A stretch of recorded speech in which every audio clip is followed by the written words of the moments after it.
This morning on BRN, how AI can monitor brain health and find dementia sooner. Joining me now to discuss this, Dr. Arthur Caplan is the professor of bioethics at NYU Langone Health. Dr. Caplan, so great to see you. Thanks for joining us on the program this morning. Thank you very much for having me. This is as I was telling you in the green room, the virtual green room, this is a fascinating topic because on the one hand, I think everyone's talking about artificial intelligence. On the other hand, dementia, Alzheimer's, some of the mental cognitive diseases have really gotten a lot of news and press in recent weeks, months, and in the last year. So let's talk about, my first question to you is, how can artificial intelligence in its current form be leveraged to assist with monitoring brain health? Well, there are many, many ways in which artificial intelligence can contribute to our understanding of brain diseases like Alzheimer's, like Lewy body syndrome, other even diseases like Parkinsonism, which is a limited damage area to the brain that can have big physical consequences in terms of mobility and gait. First, artificial intelligence can be programmed to study patient observable behavior.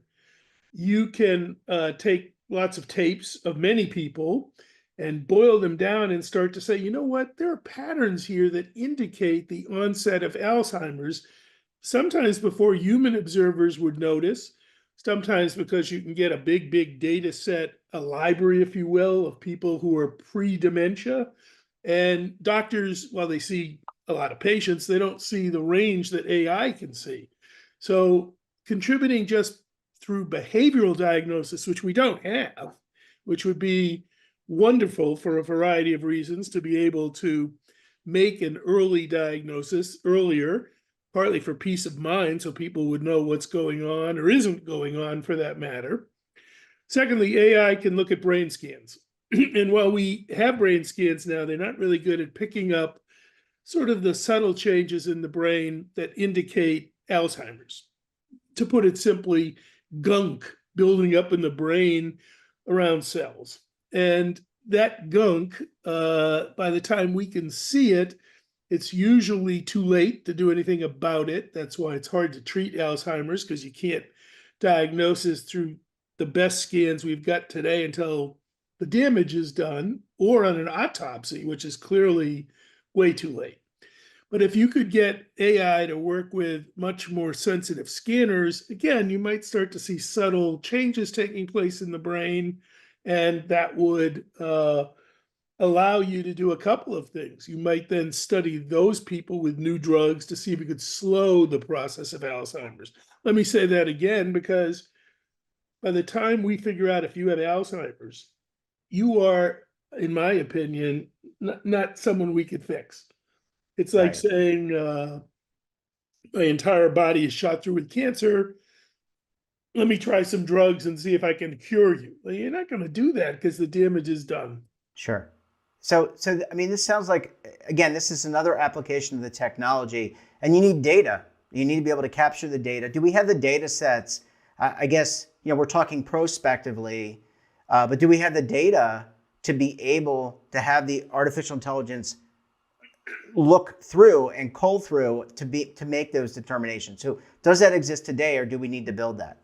So we have big data sets out there in genetics. We don't have them, if you will, from broad segments of humanity brain scans.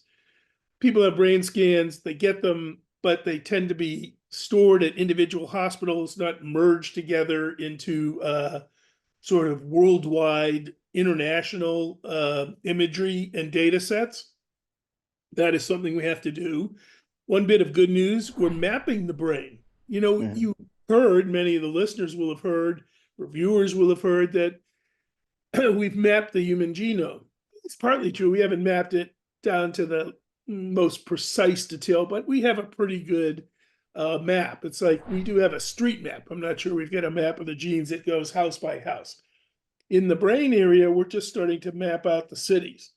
And we're starting to learn where the key areas of function are for the brain. So you can see advances are going to be possible both by mapping what the average brain looks like, the normal brain. So we need data sets from those people to compare and contrast with the scans that we tend to have now, which are of people who have illness or showing symptoms. You can't really use the big data set for the brain without having a baseline of the normal, if that makes sense. Yeah. And so if we were able to detect this early, so you could see the subtle AI could see the subtle changes, alert the practitioner, can is the disease at a point where it's preventable, or you can take appropriate steps? For example, using medications or using other types of therapies to, in your terms, alleviate the gunk, the blockages that exist in the brain. So is detecting it early paramount to reversing or eliminating the risk? Well, we don't have gunk busters yet, Okay. but that's because we haven't really been able to study them in people with uh, incipient or just early onset problems.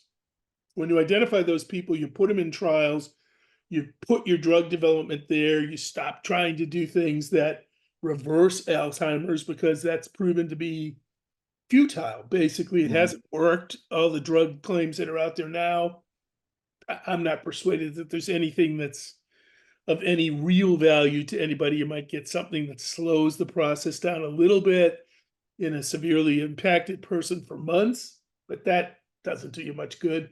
So identify the beginning of the process. That's where the clinical studies can go.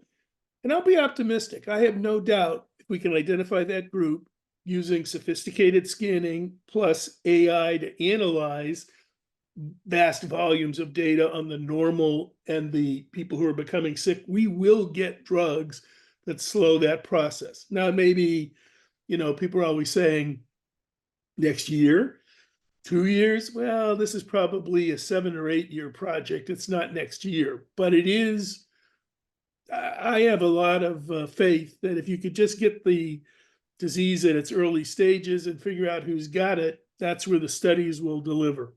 Yeah. And this, it's similar to other diseases like cancer and heart disease. If you can detect it early, then you have the ability to prevent it and alleviate damage to Well, those vital. here's an area where AI is making a contribution, breast cancer. So we know Yep. that early detection is great, and you ask women to self-examine and look for lumps, and obviously they come in for their mammograms. But if you have more sensitive breast cancer scanners and bigger pools of data, you again start to see earlier changes in the breast that indicate cancer, and you can intervene, and we've got much better survival rates. So Yeah. you're right, Jeff. That's exactly what you want to do with Alzheimer's. And let me just ask you, I'm not suggesting this in any way, but are there negatives or are there ethical concerns to, because everyone brings up artificial intelligence in general, it's going to take, we just saw a strike, right? The dock workers strike where they said it's going to take our jobs. Okay. Or when people work in organizations, AI is going to take our jobs. Or there are ethical concerns about having all this data. How do you look at the ethics around what we're talking about? Because I see a lot of the benefit, but there may be some concerns there. Well, the first problem will be recruiting people into studies to see if they have early Alzheimer's. You might say, why? Why wouldn't they? Well, they may not want to know in a world in which there's still no cure. So I do meet Mhm. people who say, boy, I don't want to find out that I'm starting down the road to Alzheimer's.